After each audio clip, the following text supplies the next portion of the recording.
एक समय की बात है, एक गांव में हरि नाम का आदमी और उसकी पत्नी रहते थे। हरि बहुत ही मेहनती इंसान था। उसके 2 बैल थे जिनको वह अपने घर के आगे बांधता था। वह सुबह उठकर खेत जाता और खेत की खुदाई करके खेत जोतता था। इस बार उसने तरबूज की खेती की थी। उसकी मेहनत के अनुसार उसकी फसल बहुत अच्छी हुई थी। वह सारे तरबूज लेकर बाजार बेचने ले जाता है, लेकिन इस बार फसल के भाव अच्छे नहीं थे। इसलिए हरि अपने सारे तरबूज लेकर वापस घर आ जाता है और उदास होकर अपनी पत्नी से कहता है कि भाग्यवान हमारे नसीब ही खराब है। उसकी पत्नी कहती है कि आप चिंता न करें, एक न एक दिन हमारे दिन भी अच्छे जरूर होंगे। हरि उदास होकर बैठ जाता है। तभी उसके चाचा वहाँ से गुजरते हैं और हरि को उदास देखकर पूछते हैं, क्या हुआ हरि, उदास क्यों बैठा है?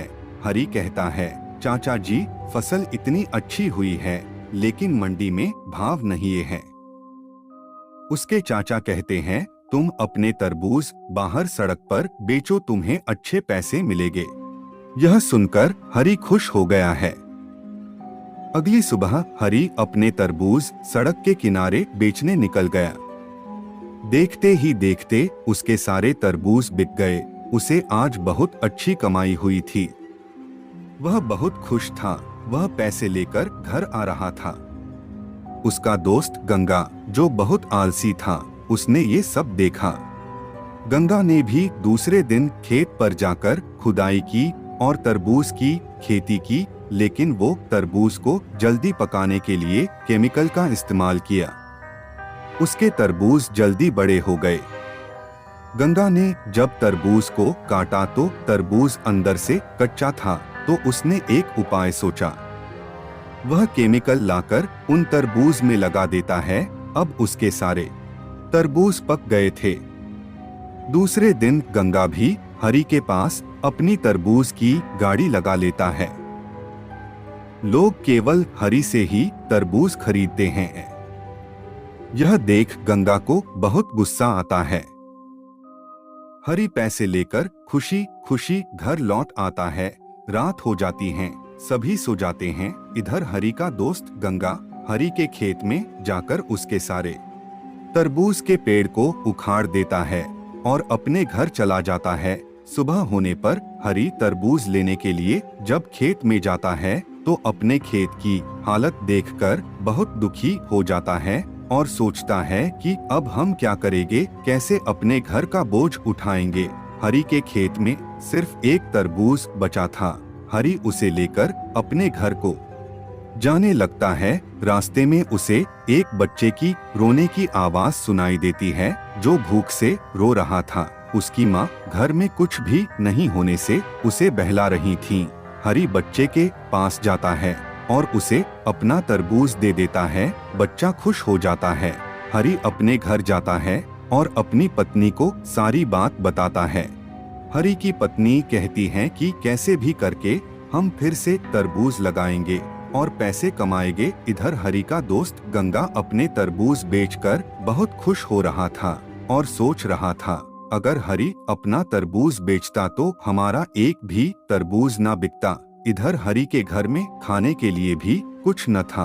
उसका एक सहारा तरबूज था, जिसे बेचकर वह अपना घर चलाता था। हरि खाना खाने बैठा ही था कि उसे बाहर से कोई बुलाता है। हरि जाकर देखता है तो एक भिखारी खड़ा था। वह हरि से कहता है कि मुझे कुछ खाने को दे दो, मैं कई दिन से भूखा हूँ।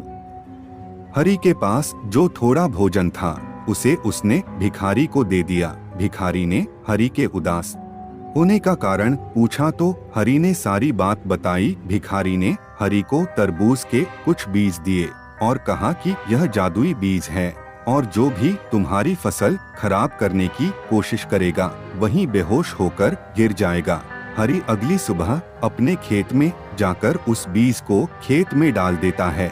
अगले ही दिन हरि का खेत तरबूज से भर गया। हरि तरबूज बेचने के लिए जाता है। हरि को देखकर उसका दोस्त अचंभित रह जाता है। हरि के सारे तरबूज बिक जाते हैं। और उसके दोस्त का एक भी तरबूज नहीं बिकता है। अपने दोस्त को उदास देखकर हरि अपनी कमाई में से कुछ रुपए उसे दे देता है और घर लौट आता है। हरि के दोस्त गंगा को बहुत गुस्सा आता है और वह फिर से रात में हरि की फसल खराब करने उसके खेत में जाता है और जैसे ही फसल उखाड़ने की कोशिश करता है वहीं बेहोश होकर गिर जाता है। सुबह जब हरि तरबूज लेने जाता है तो अपने दोस्त को गिरा हुआ देख तुरंत उसे उठाने लगता है, उसके ऊपर पानी डालता है। इतने में गंगा को होश आ जाता है, उसे अपनी गलती का एहसास हो जाता है। वह अपने दोस्त से माफी मांगता है और बताता है कि अगली बार हमने ही तुम्हारी फसल खराब किया था।